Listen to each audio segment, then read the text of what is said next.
sok rivot, melyet majd itt szok sívet. Itt síták rivot, ta ármítelok.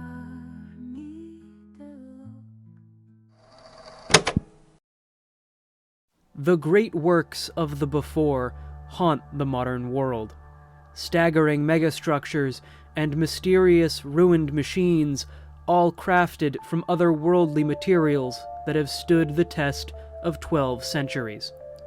History's hand has shown, though, time and again, that the most impactful and most enigmatic remnants of the before are not the sky-piercing towers, nor the vast buried cities, nor even the shattered hulks of the once invincible flying battleships. The discoveries that have molded the course of history on Czet have come, almost 2-1, from the lesser devices of the before, little machines that have come to be known as Ultimatser, or relics. They take many forms, both standardized and unique depending on their nature, but they are, as a rule, unmistakable and identifiable. The clearest evidence of a relic's provenance is always its cladding. Each and every device, at least in its intact configuration, sheathed almost entirely in Vizgovat, the mysterious ivory-white material that shrouds everything from the before. Even with partial devices, the flowing, nearly organic lines and truly seamless construction of relics serve as a ready indicator of their origin.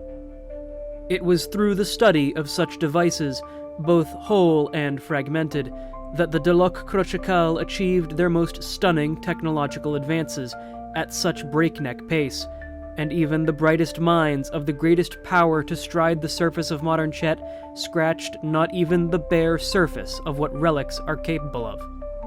The nature of relics is inherently difficult to understand, for their function often seems to stretch the limits of, or outright deny, the laws of the natural world, with active relics regularly violating energy mass conservation, gravitation, and on occasion even the laws of three-dimensional space. Entire disciplines of science have sprung up around singular devices, with decades, or in some cases more than a century, spent attempting to make them fit within the laws of physics, generally to no avail. This state of affairs is not aided by the simple fact that the true purpose of any given relic is a matter of pure speculation, as relics, like every other fragment of the before, lack any manner of instructional markings, or any markings at all for that matter.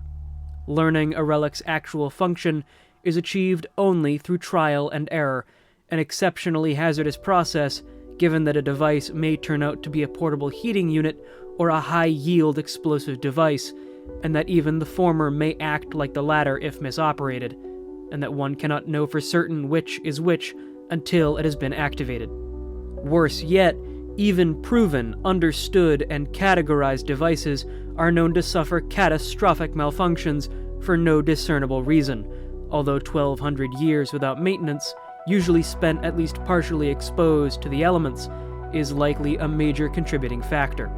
For this reason, most laboratories for the testing and categorization of relics resemble weapons testing ranges more than academic institutions, and those that don't are usually reduced to flaming wreckage at least yearly.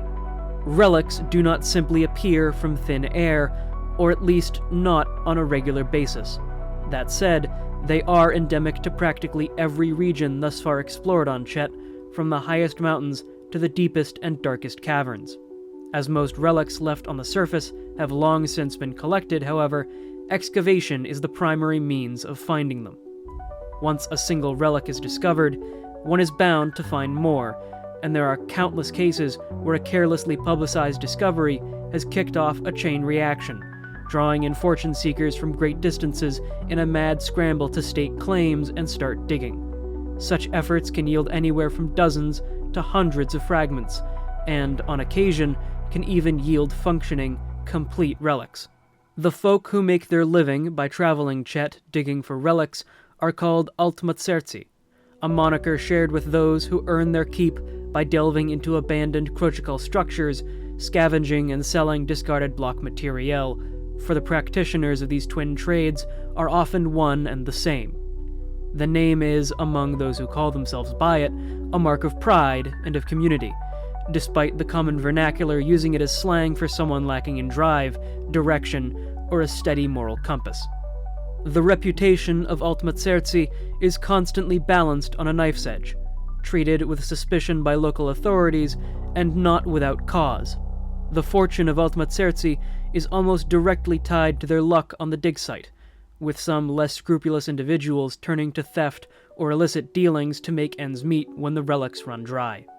This isn't exactly improved by the fact that the average Altmatsertsi group is akin to a heavily armed gang, carrying potentially volatile ancient artifacts, or the fact that one has to be a certain degree of deranged to make a living digging for such things with a pick and a spade. Such individuals are, however, necessary, for they supply practically every market, legal or otherwise, with a steady flow of both fragmented and whole devices, feeding into the sprawling scientific-industrial complex built up around their study, the thriving collectors community, and the no-questions-asked, sight-unseen military acquisitions market for the more dangerous examples.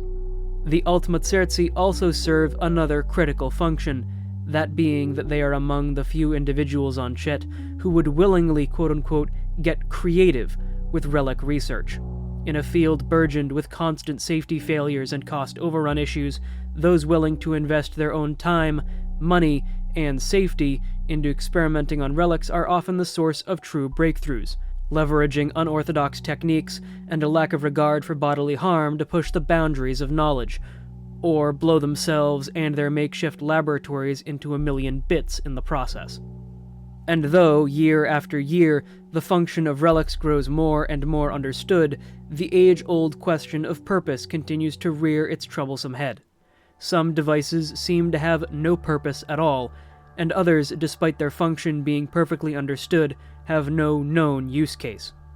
A dizzying breadth of theories and speculations have, accordingly, sprung up, with some even referring to old myths and folk stories to try and gain a grasp on even a sliver of the truth.